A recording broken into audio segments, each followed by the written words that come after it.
До священного месяца Рамазан 2015, а если считать по хиджре 1436 года, остаются считанные дни.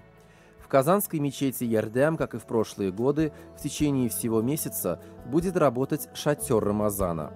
Нынче он в 2 раза больше. Теперь шатер вмещает 1000 человек. Здесь ждут на ифтар.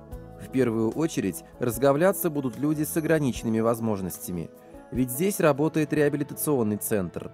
Слепые с разных регионов Федерации, дети-сироты, для которых в Тюличах был построен дом, инвалиды будут целый месяц проживать в комплексе Ярдем.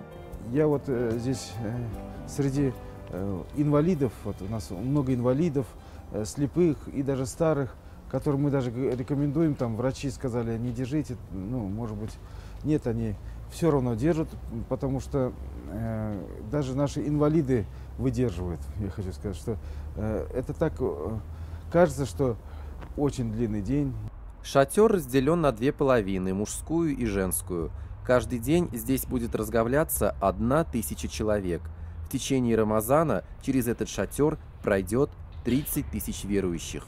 Сколько расходов и сколько блага. Продуктами обеспечивают предприниматели.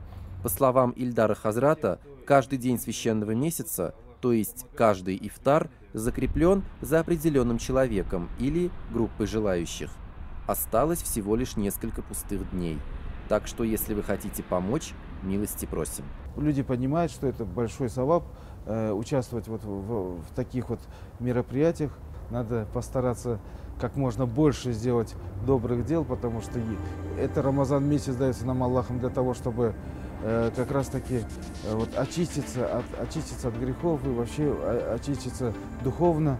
А ведь нужно еще обслужить эту 1000 человек. К тому же среди них много инвалидов. На помощь приходят волонтеры. Слава Всевышнему, желающих помочь много. И еда будет готовиться вот в этих казанах, и отсюда напрямую будет попадать на столы. В этом году, в самый длинный, первый день поста, верующие должны будут выдержать 19 часов и 34 минуты без еды и без воды. Многих пост в жаркие летние дни пугает. Ильдар Хазрат отвечает на это так. Есть люди, которым нечего кушать, скажем, вот где-нибудь в Сомали, да, и нет границы, вот, когда они смогут покушать, они даже не знают, а мы знаем, что вот настанет такое-то время, такой-то час, мы все соберемся за такими богатыми столами, в хорошей компании и будем разговляться. Первый ифтар состоится 18 июня в 20 часов 31 минуту. Сначала прочитают вечерний намаз, затем ифтар, а потом намаз таравих. В мечети Ярдем в течение Рамазана полностью прочитают весь Коран.